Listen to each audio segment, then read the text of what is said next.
Hello and welcome to Cutter's Edge Studios, where we focus on inclusivity and environmentally sustainable methods of destruction. I'm Tim Carpenter, and today with my son Jack, we'll be working with some beautiful pieces of Pseudotsuga menziesii, also known as Douglas fir, or Doug for short. I invite you to come along with us as we undertake a transformative journey, turning these gifts from Mother Nature into an integral part of a medieval war machine. Thank you.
Alright, start taking off these clamps.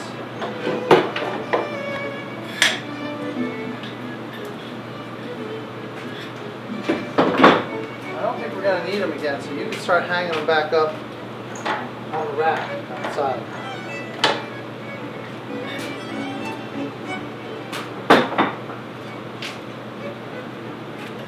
Should be done clamping.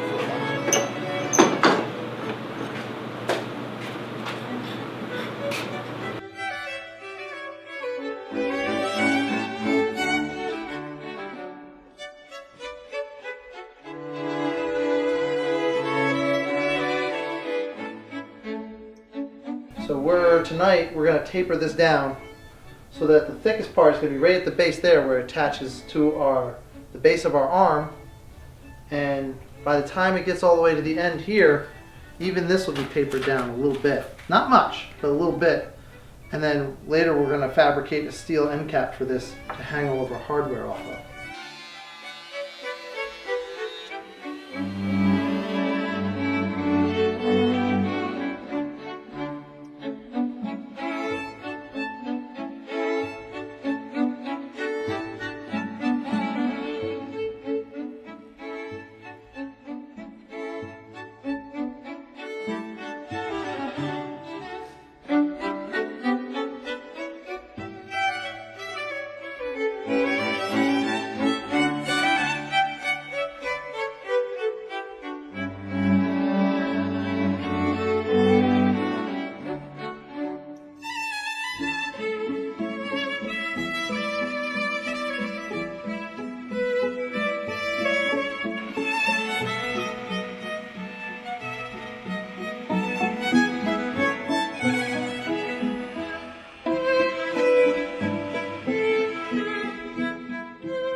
So what we're doing now is I've cut a piece of luan here that's the same width as the base of our throwing arm. And we're going to clamp this in place and drill holes through it to make a template for where all the holes are, and more importantly, where they are in relation to each other. That way when we transfer this template onto the base of the arm and we drill through these holes, we'll know that they line up when we go to attach the arm to the receiver. Because honestly, the arm's not that heavy. It's the lightest piece of the whole catapult. It's designed that way, but it's still too heavy that you don't want to be messing around with it. You want to have it fit, and hopefully fit the first time. So, templates help.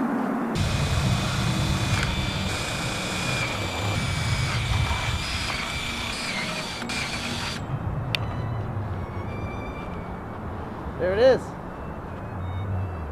Alright. So here's the system. We transferred all the holes from the receiver on the trebuchet to the base of the arm using the template. Alright. Now, because I don't want to just kind of eyeball this with a drill and just try to drill as straight as I could, I have a piece of steel plate that I just had lying around that Jack cleaned up. And we clamp this steel plate. It's already attached to the drill with a magnetic base. We clamp the steel plate down to the arm, and that makes sure that the holes we are drilling are perfectly straight. So we're going to have, hopefully, on them on the right spot, and they're perfectly straight, so that when we get this arm in the air, it's going to fit. I really hope it works.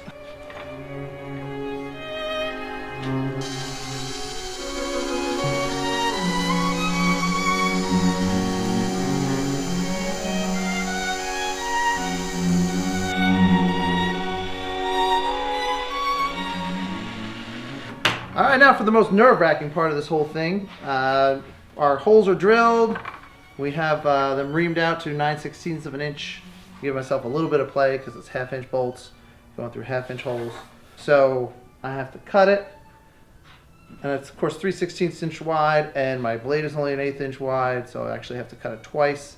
Then I have to flip it over, and I have to cut it twice on the other side so that all my grooves are going to match up. And I'm going to have this beautiful slice out of the center of my trebuchet arm, which we have spent so long laminating, like tapering down and trying to get perfect.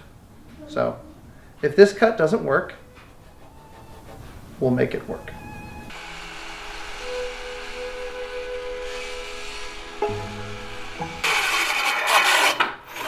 All right.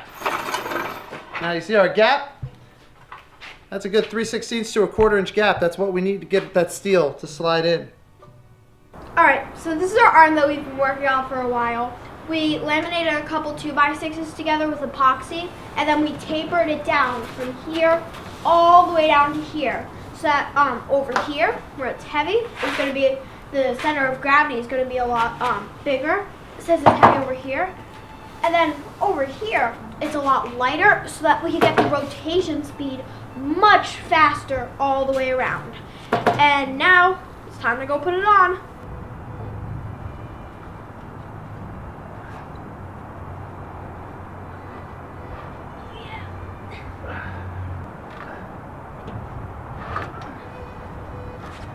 All right, we're on.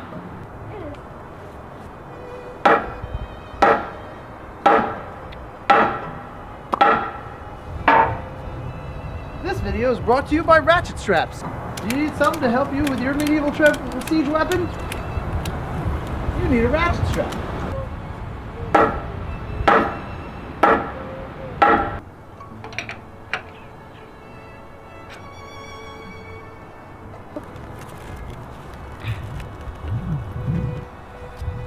Okay then.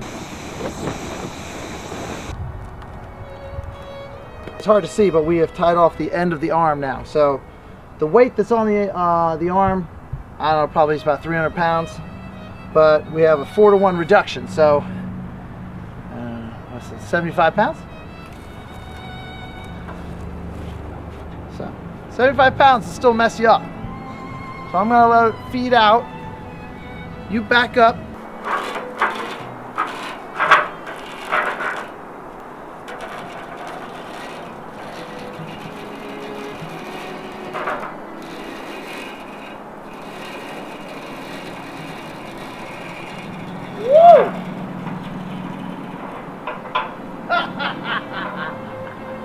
Man, that's tall. It's big. It's really big. Oh, we're gonna have so much fun. Oh, this is gonna be great.